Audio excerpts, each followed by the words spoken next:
Okay, I'll show you how to finish and join and how to start your next row.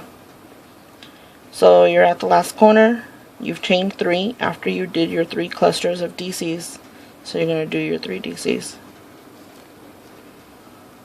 1, 2, and 3. And you need to separate those, so you need 3 chains. 1, 2, 3.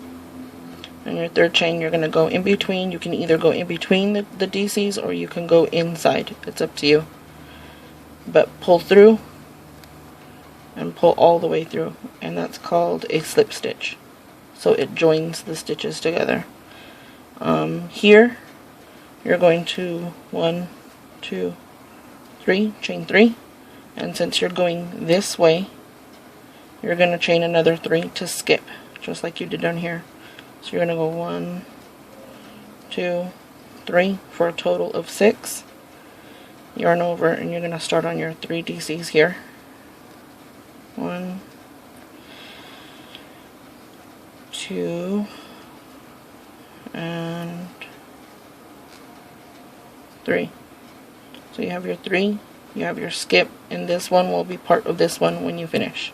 And just keep going and slip stitch into this when you finish this row right here. Okay?